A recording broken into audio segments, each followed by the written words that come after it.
Kembali lagi bersama kami pemirsa di live event Jaga Suara Pilkada Serentak 2024. Pemirsa, kita ke Jawa Tengah, ini Cagup Jawa Tengah yang meraih suara terbanyak versi quick count, yaitu Ahmad Lutfi bertemu dengan Presiden ke-7 Joko Widodo. Silaturahmi keduanya berlangsung singkat, tidak sampai 1 jam. Dan untuk informasi selengkapnya nanti kita akan melihat lebih lanjut. Namun kita juga masih bersama dengan pengamat kebijakan publik Pak Trubus Radiansyah di sini. Yeah. Pak Trubus, tadi kita sudah sampai di masalah-masalah yang ada. Mengapa Jakarta sampai saat ini belum menemukan solusi atas banjir, padahal sudah beberapa kali ganti gubernur. Dan setiap 5 tahun sekali janji kampanyenya itu ya selalu soal banjir yang utamanya, tapi belum ada solusinya. Nah, kalau tadi Pak Trubus sempat menyinggung ada masalah kebijakan. Apa Pak masalahnya? Apa solusinya juga? Iya, menurut saya itu pertama bahwa kebijakan itu jangan berdasarkan pada kepentingan-kepentingan kelompok ya, dan hanya kepentingan jangka pendek, tetapi lebih bagaimana kebijakannya itu bersifat jangka panjang, kemudian juga konsisten gitu. Jadi harus ada satu semacam roadmap gitu ya, yang harus dipatuhi oleh setiap gubernur nantinya, karena kan masalahnya gubernur itu kan masanya cuma 5 tahun gitu, sementara penanganan banjir ini tidak cukup hanya waktu 5 tahun, tetapi butuh waktu yang panjang dan berkesinambungan. Karena apa? Karena menyangkut iklim, menyangkut landscape, menyangkut landscape itu bentang lahan wilayah Jakarta, kemudian menyangkut perilaku masyarakat yang memang berubah, di samping itu juga tingkat kepadatan penduduk juga menjadi problem tersendiri begitu. Jadi menurut saya ini memang ada kebijakan. Yang kedua tentu kebijakannya lebih bersifat partisipasi publik, artinya ketika menyelesaikan persoalan-persoalan itu cobalah publik itu dilibatkan. Seperti apa pelibatan yang bisa dilakukan di sini? Bisa ini Mbak, bisa melakukan pada saat perumusan kebijakan itu dibuat, dalam perencanaannya sampai kepada implementasi di lapangan gitu. Nah, sehingga ketika menyelesaikan soal banjir salah satunya itu harusnya masyarakat itu dilibatkan secara sepenuhnya. Daerah-daerah yang selama ini menjadi banjir langganan misalnya berulang-ulang itu saja. Nah, itu bagaimana kemudian pemerintah membuat satu kebijakan dengan masyarakat, melibatkan masyarakat, misalnya dibangun pemukiman yang sifatnya vertikal misalnya, kan gitu ya, sehingga mengamankan mereka. Kemudian juga memang harus ada upaya untuk daerah-daerah yang selalu langganan banjir itu untuk dialihfungsikan gitu, jangan menjadi tempat permukiman, karena kan itu memang sudah nggak layak lagi kan. Di Jakarta ini banyak sekali daerah kan, malah di Jakarta Timur ada namanya daerah itu horor Mbak, karena memang nggak ada penghuni karena takut banjir dulu, jadi orangnya sudah meninggalkan dari itu, jadi akhirnya seperti daerah mati. Nah, itu kan juga harusnya ditangani oleh Pemprov, dialihfungsi ruang terbuka hijau atau menjadi taman, atau menjadi apa saja, tempat bermain anak, air petra atau apa, sehingga hal-hal itulah yang menurut saya penting dilakukan. Nah, cuman kan itu selalu nanti dilakukan, nah ini anggaran soal ini, lah itu kan sebenarnya bisa dilakukan dengan cara semacam KPBU, kerjasama pemerintah dan badan usaha. Jadi kan banyak sekali kita perusahaan-perusahaan yang bisa dilibatkan, karena kita ibu kota, ya meskipun sekarang bukan ibu kota, kita kan juga menjadi kota DKJ, dan nantinya Jakarta kan menjadi kota global. Salah satu menjadi kota global itu ada banyaknya layak hunian. Jadi hunian yang layak ini menjadi sangat penting gitu. Sehingga orang-orang yang masih tinggal kumuh-kumuh, kita masih hampir 30% Mbak, menurut Jakarta masih tinggal di tempat yang kumuh-kumuh lah. Bagaimana untuk menuju masyarakat global, kota global ini terpenuhi kalau itu belum dijalankan sejak awal. Nah, kita lihat masih banyak sekali yang mereka tinggal di bantaran sungai, mereka tinggal lagi di layang tol juga masih ada, atau tinggal di tempat-tempat yang tidak layak, yang kumuh-kumuh. Nah, ini kan artinya menjadi tugas pemerintah, memang itu kewajiban pemerintah untuk memberikan semacam kehidupan rasa aman nyaman bagi warganya, yaitu dialihfungsikan. Artinya kalau mereka tinggalnya di kumuh ya harus diperbaiki, ditempatkan di mana, misalnya dibangun rusun lah. Ada daerah yang langganan misalnya bukan banjir, kebakaran terus juga ada Mbak itu. Ya itu juga harus dialihfungsikan gitu. Jadi ada pemikiran bagaimana secara inovasi membuat, ya sebenarnya sudah ada contoh-contoh gubernur sebelumnya, ada keberanian. Memang itu butuh keberanian Mbak. Jadi karena memindahkan itu memindahkan. Nah, ini kan menyangkut hal-hal masyarakat kita yang resistensi juga banyak, tapi bagaimana jadi itu salah satu solusi konkret memindahkan pemukiman itu ya, semakin banyak lagi di pemukiman yang rawan banjir dipindahkan ya. Oke, kalau begitu kita akan melihat nanti bagaimana juga ada janji-janji kampanye 3 pasangan calon gubernur di Jakarta ini. Kita akan lihat bagaimana atasi masalah soal banjir ini, tapi kita akan jeda terlebih dahulu Pak Trubus. Jadi pemirsa jangan kemana-mana, tetaplah di live event Jaga Suara Rakyat. Kembali lagi di live event Jaga Suara Pilkada Serentak 2024. Saya masih bersama Pak Trubus di sini. Kita masih membahas mengenai PR-PR gubernur khususnya untuk DKI Jakarta ya saat ini mengenai banjir terlebih dahulu. Nah, kita akan lihat nih Pak, ada janji-janji kampanye yang dikatakan. Misalnya kalau pasangan nomor urut 1 RK Suswono akan memperluas ruang terbuka hijau, kemudian ada kebijakan atap hijau. Kemudian Darmakun ada manajemen air hujan, waduk, kanal dan lain sebagainya. Kemudian Pramono Rano Karno ini akan kembali mengintensifkan sumur resapan, kemudian ruang terbuka hijau dan lain sebagainya. Ini sebenarnya hal-hal tersebut ini sudah jalan, masih kurang atau bagaimana selama ini? Iya, kalau saya lihat sebenarnya itu sudah jalan ya. Tinggal bagaimana kemudian nanti pemimpin yang terpilih atau berikutnya itu secara konsisten istilahnya memperluas maupun memperkuat dari kebijakan itu gitu aja, intinya seperti itu. Karena kan misalnya RPTRA, ruang terbuka hijau kita memang kurang, tinggal menambah saja daerah mana yang tadi misalnya karena daerahnya sering banjir terus ya, dirubah saja, dialihfungsikan menjadi ruang terbuka hijau.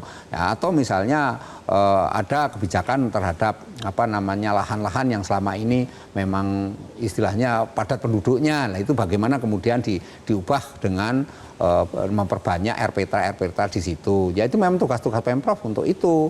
Nah, selain itu juga bagaimana konteksnya adalah warga ya ikut tidak membuang sampah sembarangan di situ. Kemudian warga ikut menjaga RPTRA yang sudah ada, ruang terbuka hijau itu kan harus dipelihara, harus juga selalu mendapat pengawasan dari masyarakat juga. Karena kita pernah juga ruang terbuka hijau misalnya di Cawang itu Mbak, itu malah dipakai untuk fungsi lain itu. Nah, itu kan pernah terjadi untuk orang pacaran, orang lah itu fungsi-fungsi seperti itu kan harusnya menjadi bagaimana pengawasan dari Pemprov agar tidak menjadi tempat penyimpangan misalnya seperti itu. Nah, ini hal-hal yang menurut saya memang lebih diperbanyak untuk ruang terbuka hijau itu. Nah, tentu ini kan butuh kebijakan karena apa? Karena itu begitu membangun ruang terbuka hijau berarti harus membebaskan tanah. Kan tanahnya harus tanah milik Pemprov. Kalau tanah warga berarti harus dibeli kan gitu. Tinggal dibeli saja kalau memang. Nah, kemudian yang daerah yang selalu dalam posisi selalu kekurangan air misalnya, ini kan juga harus dipikirkan bagaimana, karena daerah-daerah Jakarta itu ya ada yang memang karena tinggi airnya sulit Mbak, jadi ini kan harus dibuatkan penampungan gitu ya, penampungan artinya ketika hujan lokal deras, nah itu ada untuk menampung air gitu Mbak. Tapi Pak Trubus, dari 3 pasangan calon ini janji-janji kampanye untuk atasi banjir ini mana sih Pak yang paling perlu dilakukan saat ini? Apakah wadukkah, manajemen air hujankah, atau sumur resapankah, atau ruang terbuka hijau-kah? Kalau ini ya memang paling cepat itu sumur resapan. Karena misalkan sudah jalan, sama termasuk waduk. Waduk kan sebagian sudah ada. Nah, tanah sebagian juga ada yang sudah dibeli. Itu tinggal dilanjutkan saja. Yang lain-lain ya karena sifatnya kalau ruang terbuka hijau itu kan sesuatu yang sambil jalan lah itu kan. Ini nggak terlalu mendesak banget gitu. Yang mendesak itu justru karena ini bagaimana air hujan ini segera ada tempat menampungnya, begitu Mbak. Ya itu caranya jangan waduk, cuman sungai-sungai yang ada 13 alur sungai itu memang harus dikeruk terus itu pengerukannya. Kalau perlu nggak usah pakai pikiran perdebatan ini naturalisasi atau betonisasi. Kalau memang harus dibeton ya dibeton saja. Kemudian rumah-rumah yang berdiri di atas sungai atau di bantaran sungai itu harus direlokasi, harus dipindahkan. Suka nggak, ini bukan masalah kebijakan, bukan masalah suka tidak suka, adalah bagaimana kemudian kita secara periodik dan jangka panjang itu masyarakat bisa menikmati kehidupan yang layak. Meskipun gitu. Awalnya harus tidak enak terlebih dahulu ya Pak Trubus. Makanya perlu ada rasa pengorbanan juga dari warganya gitu. Baik, nah berbicara mengenai banjir juga kaitannya dengan ruang terbuka hijau, kita ada informasi mengenai hal ini karena memang ketersediaan ruang terbuka hijau pemirsa di Jakarta ini belum memenuhi kata ideal menjadi pekerjaan rumah juga bagi gubernur terpilih selanjutnya. Bukan tanpa sebab, dari target 30% luas wilayah hingga saat ini luas ruang terbuka hijau di DKI Jakarta baru mencapai 5,%. Berbagai upaya dilakukan pemerintah untuk mengejar target ruang terbuka hijau di DKI Jakarta sebesar 30% dari luas wilayah kota sesuai Undang-Undang Nomor 26 Tahun 2007. Guna menunjang upaya ini, Kementerian Lingkungan Hidup pada tanggal 22 November lalu mengadakan kegiatan penanaman pohon serempak di kawasan Cakung, Jakarta Timur.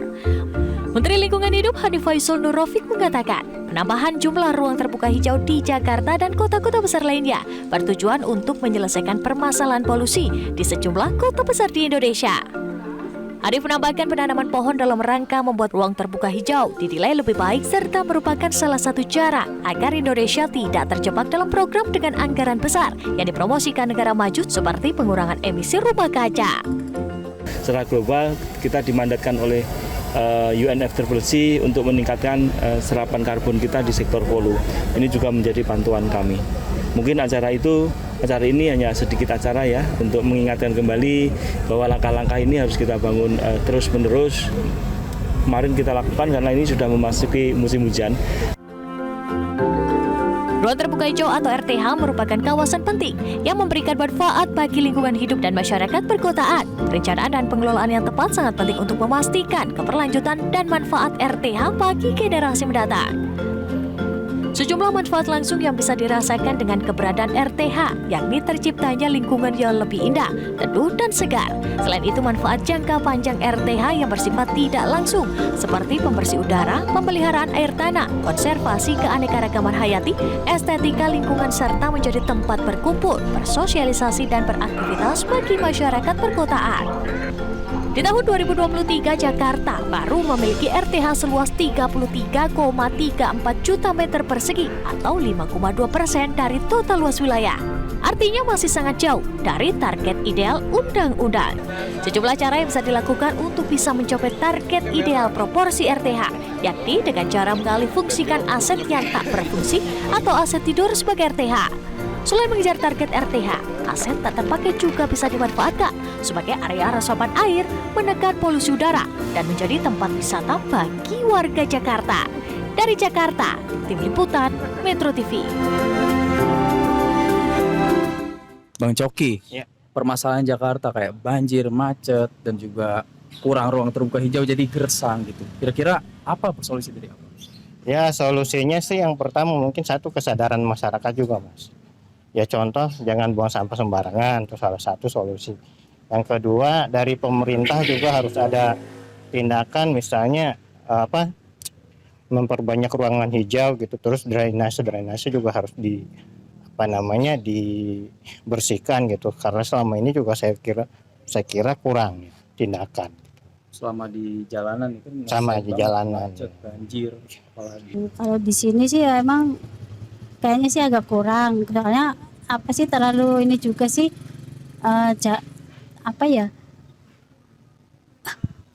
warga juga terlalu sempit di sini kalau untuk nanam tanaman kayak gitu.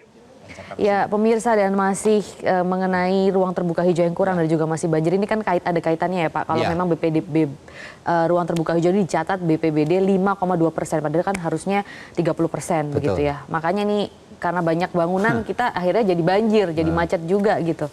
Nah, mungkin Pak terakhir yang bisa di-highlight di sini, apa yang dibutuhkan bagi sosok calon pemimpin DKI Jakarta ke depannya?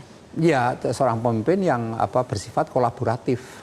Ya, artinya dia mau berkoordinasi, bekerja sama dengan wilayah-wilayah yang ada di sekitar Jakarta, tidak hanya Jakarta sendiri, tapi juga mampu berkolaborasi dengan DPRD-nya juga, gitu, agar mendukung setiap kebijakan yang dibuat. Di satu sisi juga masyarakat sendiri juga harus terus-menerus diberikan semacam kesadaran, tadi bahasanya edukasi, agar mereka mendukung setiap kebijakan yang ada. Nah, karena itu terkait dengan banjir, terkait dengan ruang terbuka hijau, ini memang membutuhkan konsistensi kebijakan, di samping juga memang ada dukungan anggaran yang memadai. Tapi kalau Jakarta saya pikir dukungan anggaran bisa dilakukan dengan berbagai cara lah setidaknya, tetapi setidaknya ini bisa dilakukan secepatnya dengan jangan lagi tempat yang apa istilahnya berulang-ulang mengalami banjir dan kita saling selama ini selalu berurusan dengan wilayah penyangga. Nah ini harus apa ada semacam pendekatan dan harus saja semacam kolaborasi, Mbak. Itu yang penting. Yang kedua memang dengan adanya Jakarta menjadi kota aglomerasi nanti wilayah aglomerasi, maka Jakarta kan menjadi memimpin setidaknya untuk apa wilayah penyangga yang kategori Jabodetabek, Punjur sekarang Puncak dan Cianjur kan masuk di sini. Nah, disitulah kemudian apa seorang pemimpin nantinya harus betul-betul bisa mengkolaborasikan bahwa kita apa wilayah yang aglomerasi. Nanti kan ada namanya Dewan Aglomerasi. Jadi kalau perlu apa balik kotanya dipindah aja ke Bogor bisa saja kan, karena ini untuk sekaligus di situ ada Dewan Aglomerasi yang sama-sama saling mengontrol. Jadi Jakarta bisa apa namanya maju ke depannya. Nah, yang lainnya ya tentu di situ bagaimana kemudian ketika itu masyarakat itu harus melihat bahwa kita ini menuju kota global. Nah, kota global itu memenuhi syarat-syarat indikator yang sudah ditetapkan di berbagai negara, sudah diterapkan. Nah, kita mengikuti itu. Nah, masyarakat perlu diedukasi misalnya untuk ruang tinggal yang nyaman, konektivitas ini transportasi untuk sampai ke wilayah kategori penyangga ini kan harus semua sama, Mbak. Aglomerasi ada terwujud semua terkoneksi. Nah, ini hal-hal yang menjadi kebutuhan mendesak, Mbak. Dan juga bisa meningkatkan partisipasi masyarakat akan kesadaran banjir, ruang terbuka hijau dan lain sebagainya. Betul, begitu Mbak. Ya Pak Trubus ya, pengamat kebijakan publik Trubus Radiansyah, terima kasih sudah memberikan informasi di live event Jaga Suara Pilkada Serentak 2024. Dan pemirsa tetaplah bersama kami akan jeda terlebih dahulu, jangan kemana-mana. Jelajahi cara baru mendapatkan informasi. Download Metro TV Extend sekarang.